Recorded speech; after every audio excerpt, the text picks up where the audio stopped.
sahabat Lensa Kita, berjumpa lagi di podcast Lensa Kita. Kita akan membahas soal bagaimana sih apa saja yang kita lalui selama masa pandemi awal sampai kita harus transisi dan sampai di masa sekarang ini yang dimana kita tahu pandemi masih belum berakhir, kita masih pakai masker dan harus jaga jarak dan lain-lain. Tetapi yang membuat kita agaknya sedikit merasa lebih longgar adalah ketika segala sesuatu yang kita lakukan sudah mulai hybrid, atau ada yang offline, ada yang online, bahkan ketika kita yang bekerja sudah mulai masuk ke kantor full time, yang sekolah juga mulai full time sekolah di gedung sekolah, bukan di rumah atau di depan laptop masing-masing. Nah, tapi tentu pasti ada suatu perubahan yang terus-menerus akan kita alami dan harus kita adaptasi lakukan itu. Oleh karena itu, kita mau bahas tentang bagaimana sih proses adaptasi dan juga mungkin apa saja kendala yang dialami oleh para orang tua, terutama bagi anak-anak mereka yang masih statusnya bersekolah maupun berkuliah. Nah, di kesempatan kali ini kita sudah kedatangan di podcast Lensa Kita, yaitu Pak Stanley. Selamat datang, Pak. Bagaimana kabarnya, Pak Stanley? Baik. Puji Tuhan. Nah, di kesempatan kali ini kita akan dengar dan sharing bareng bersama Pak Stanley tentang bagaimana parenting di masa pandemi sampai sekarang ini.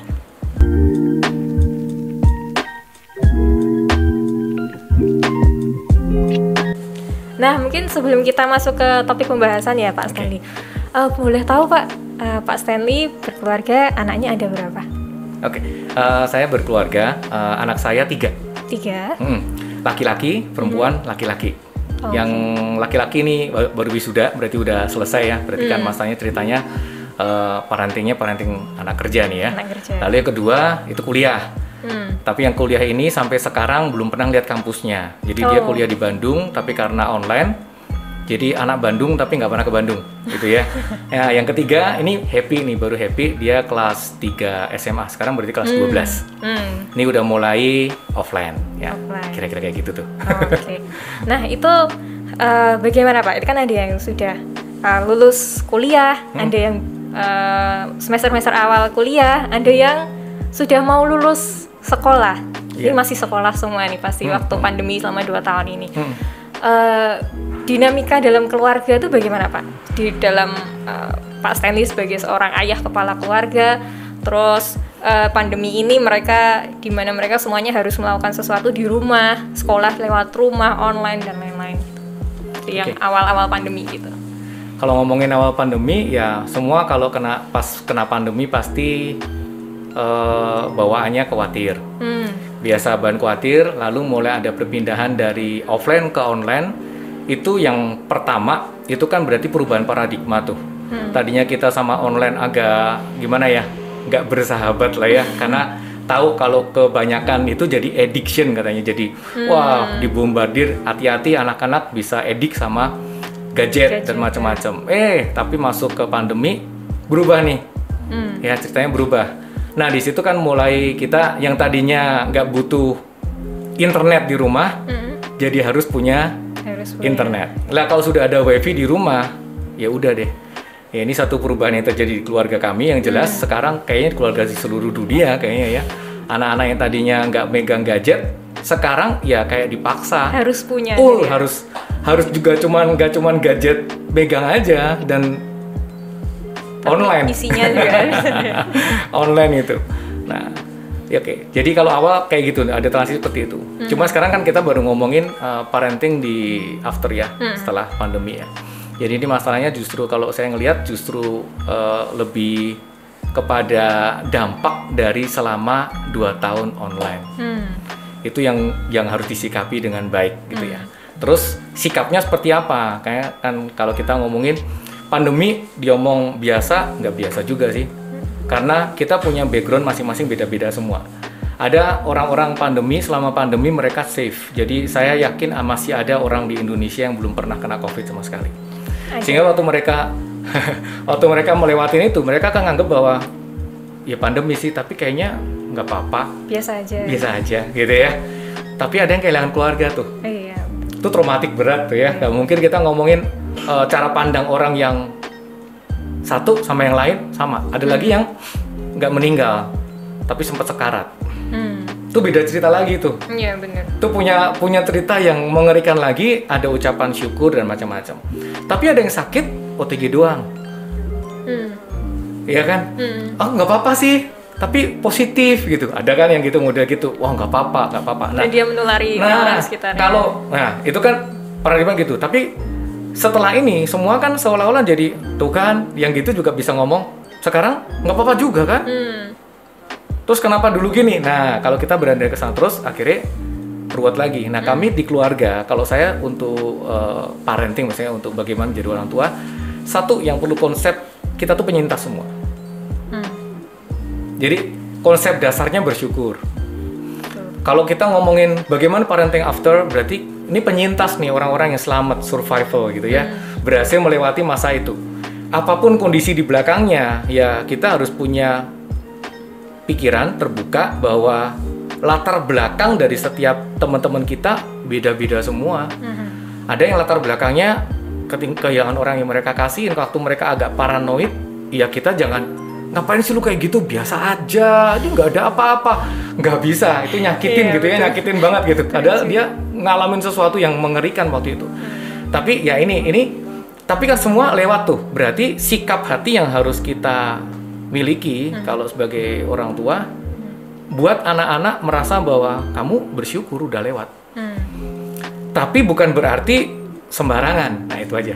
Kira-kira seperti itu gambaran dari apa yang kalau misalnya kita ngomongin prosesnya sekarang.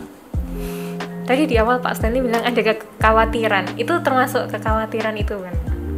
Kekhawatiran? Ketularan? Atau ya, apa? Pola pikirnya mereka bahwa Betul. semua. Betul. Jadi kekhawatiran saya justru malah pola pikir. Anak-anak sekarang yang misalnya masuk sekolah dan mungkin dia pernah dengar kabar macam-macam. Jujur ya, kami di perumahan aja kan, saya tinggal di perumahan. Itu ngeri ya, maksudnya, si itu meninggal loh. Itu masuk ICU. Ini kan kayaknya tuh wus gitu ya.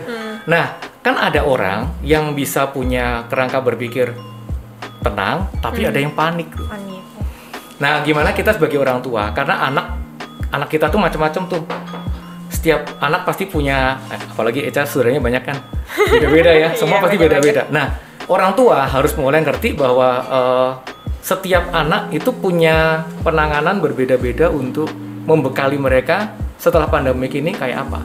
Tapi kalau firman Tuhan mengatakan polanya sederhana, bersyukur. Karena penyintas gitu aja. Yang utama bersyukur. Bersyukur dulu, itu udah beda banget. Ngadepinnya udah lain gitu ya, happy lah ya ceritanya ya. Nah, kalau yang di masa-masa sekarang Pak, terutama di tahun-tahun ini kan sudah istilahnya apa ya, di awal-awal itu kasus COVID sudah mulai melanda, turun. Kita bahkan udah mulai buka masker, boleh semuanya full offline, terus kita berkerumun di mana-mana. Tapi kemudian kasusnya mulai naik lagi. Sudah mulai pakai masker lagi, tapi tetap aktivitas masih diperbolehkan untuk dilakukan offline, terutama bagi anak-anak yang masih sekolah.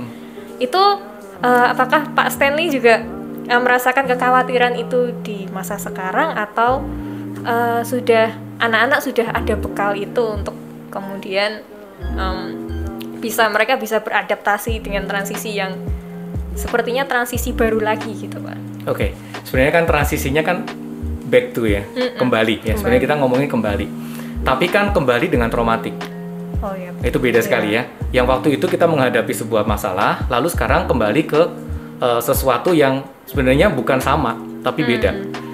Tapi situasinya sudah balik seperti dulu. Ya tadi, kalau awal kita ngomong bagaimana membekali mereka, bersyukur, pasti harus bersyukur. Karena kalau bersyukur, orang sudah punya harapan, hope. Hope-nya udah bagus. Nah, waktu mereka masuk sekarang, itu saya pikir tetap ada kebiasaan-kebiasaan baru yang nggak bisa dipungkiri. Kayak kita sekarang pakai masker. Dulu pakai masker kayaknya ampok ya. Tapi sekarang nggak pakai masker tuh bingung nyari masker gitu. Rasanya kayak ada yang kurang gitu. Sudah pakai gitu. Terus ya itu jadi sebuah kebiasaan. Terus tetap jaga, karena ya kita nggak tahu kan kondisi tubuh orang beda-beda tuh. Ada yang memang kebal, ada yang gampang sakit. Nah kalau memang kita saling menjaga, ya udah pakai masker. Jadi saya pikir yang kekhawatiran tadi sempat dibahas itu kan berhubungan sama kita mau nurut atau enggak sih sama aturan gitu kan. Nah, kalau saran saya kepada orang tua, ya jaga aja anak-anak tapi jangan buat ketakutan. Beda banget loh. Ya, kita menjaga sama worry atau takut itu beda banget. Karena kalau firman Tuhan ngomong ya, jangan kamu khawatir. Berarti kalau jangan kamu khawatir, dosa dong khawatirnya. Iya. Karena harapan Tuhan bersukacitalah senantiasa katanya. Ngucap syukurlah selalu. Berarti orang percaya kepada Tuhan Yesus itu punya satu pemahaman bahwa kalau dia sedang khawatir, sebenarnya pada saat itu dia sedang nggak percaya sama Tuhan. Iya sih. Anak-anak pada nggak ngerti. Iya. Nah, sebagai orang tua, kadang-kadang orang tuanya juga perlu dibenahin tuh. Orang tuanya lebih khawatir daripada anak-anaknya. Gitu kan? Nah, ini berarti kan kayak firman itu pedang bermata dua, ya dia ngomong sama orang tua juga ngomong sama anak-anak. Kalau kita ngomongin tadi, gimana sih kalau sekarang gimana ya ngadepinya? Ya pertama, jangan khawatir.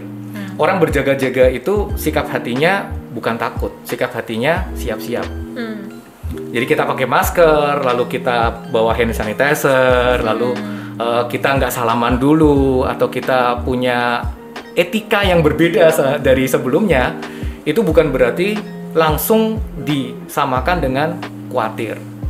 Itu perlu ditanemin tuh sama anak-anak. Kamu pakai masker bukan takut, karena gini kadang-kadang, ngapain sih Pak?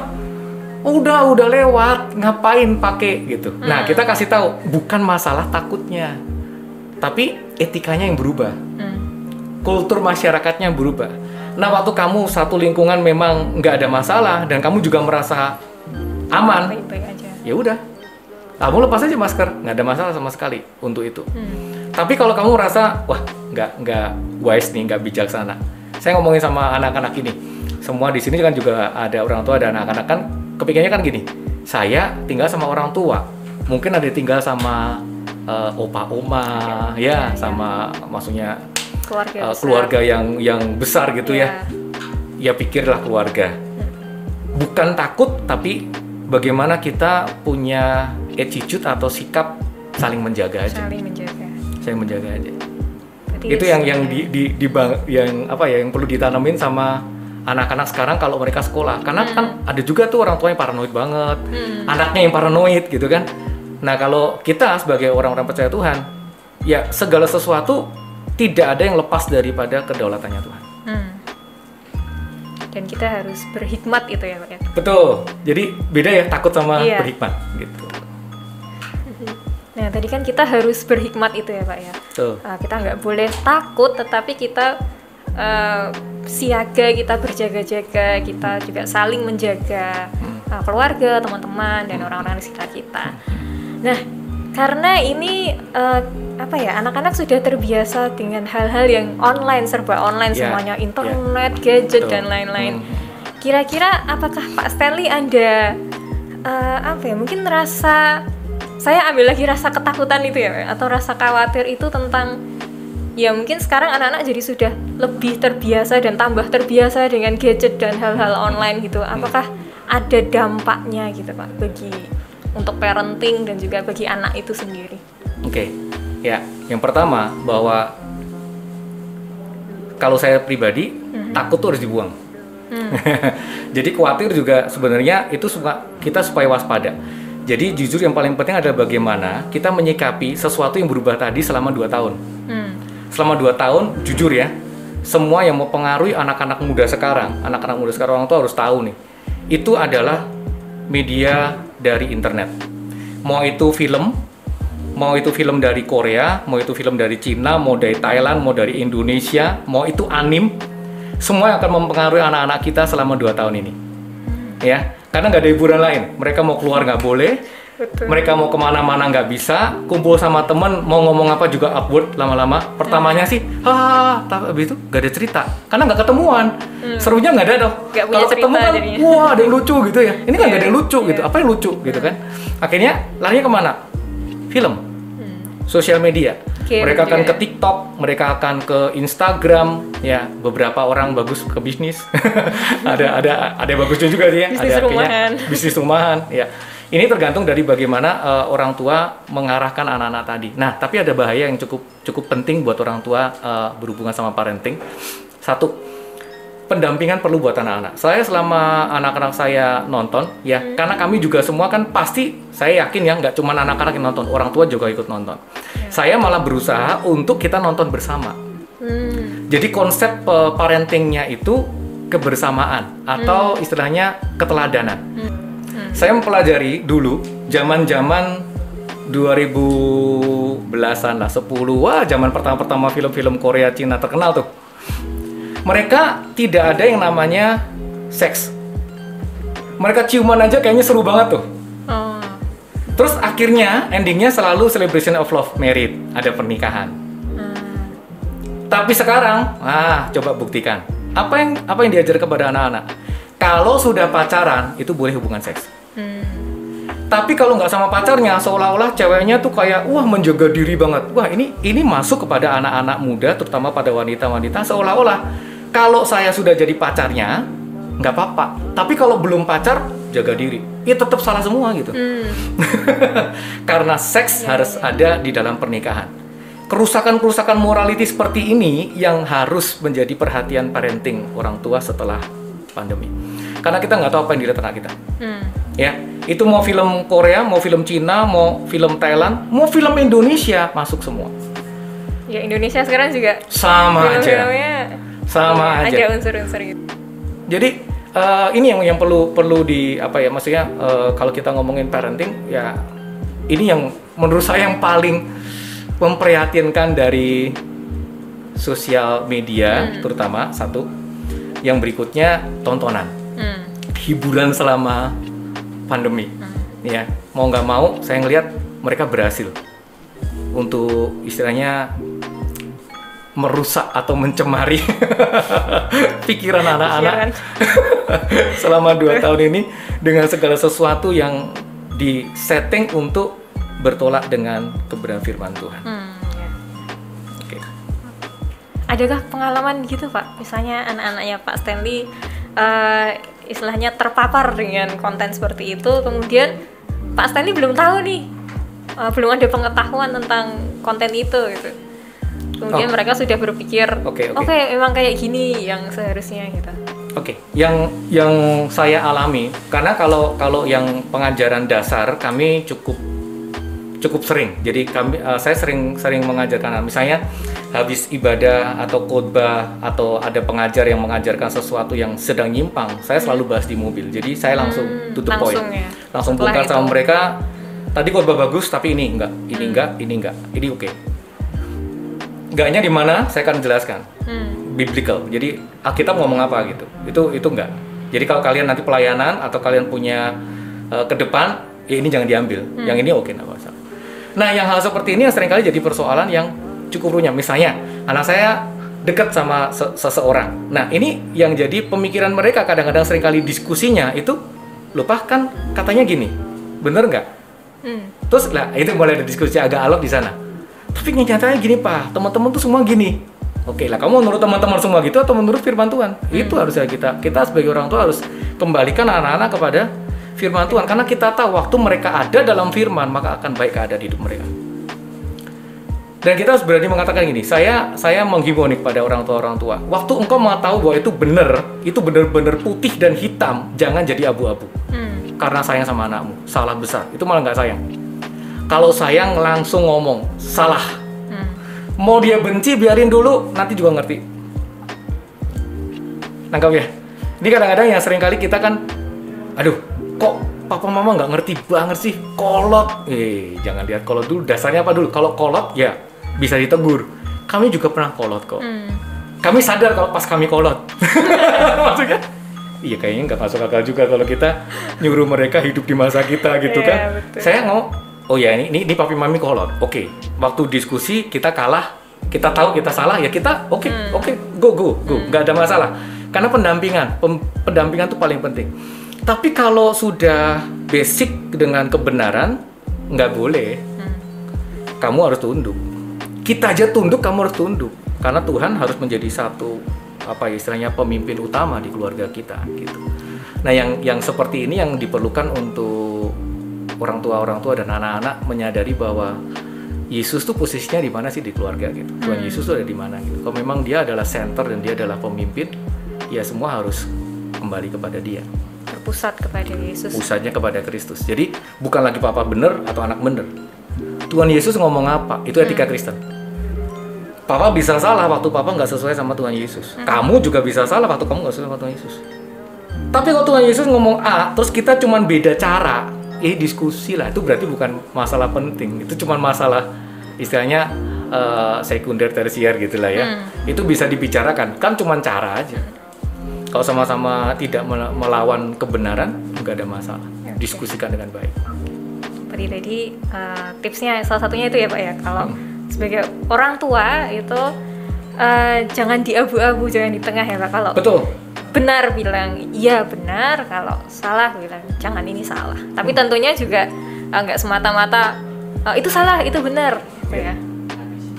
Udah pakai tengah sama sini, lupakan itu. Itu benar atau salah. Tetapi juga kemudian bersama-sama membangun anak juga bisa bersikap kritis ya. Kenapa kok itu benar? Kenapa kok itu salah? Orang tua juga bisa ya ini benar karena alasannya seperti ini salah karena alasannya seperti ini. Jadi nggak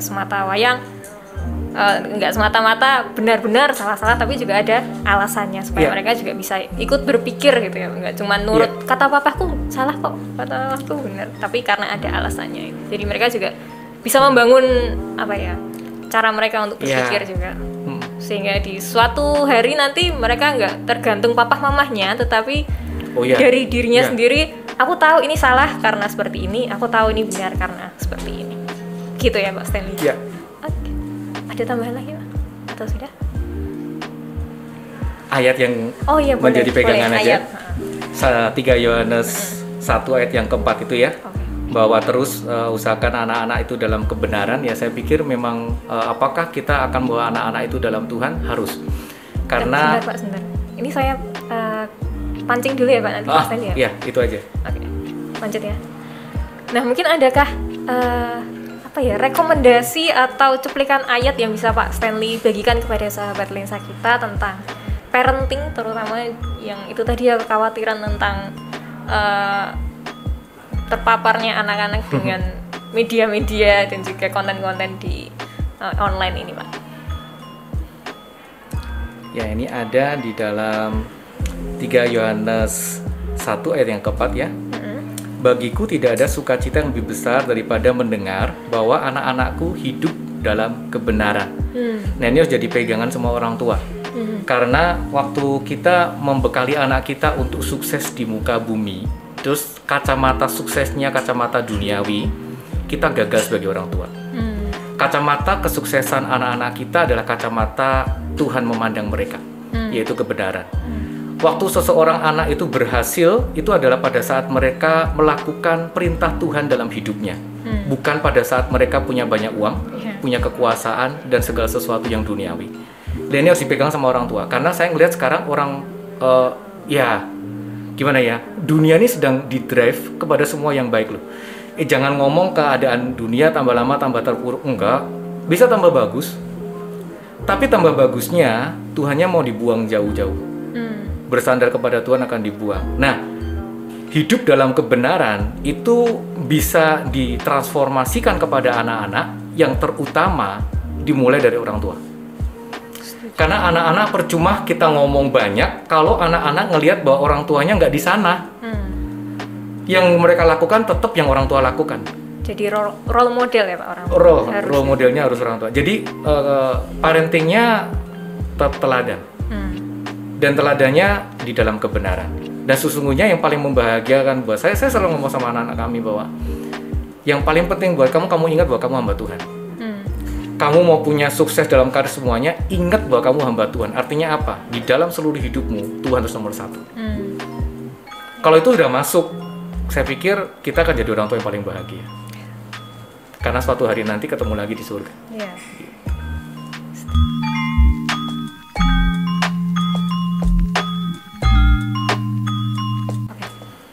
Baik Pak Stanley, terima kasih untuk sharingnya yang tadi, wow luar biasa itu. Saya juga baru tahu ternyata hal-hal seperti itu yang dirasakan orang tua, terutama yang punya anak-anak yang ya sekarang masih transisi dan juga menghadapi segala sesuatu yang online, serba online ini Pak. Luar biasa, terima kasih untuk kehadirannya. Kita juga mengucapkan terima kasih kepada sahabat lensa kita yang sudah setia menonton maupun mendengarkan dari awal sampai akhir. Tetap ikuti terus podcast lensa kita yang akan tayang setiap bulannya.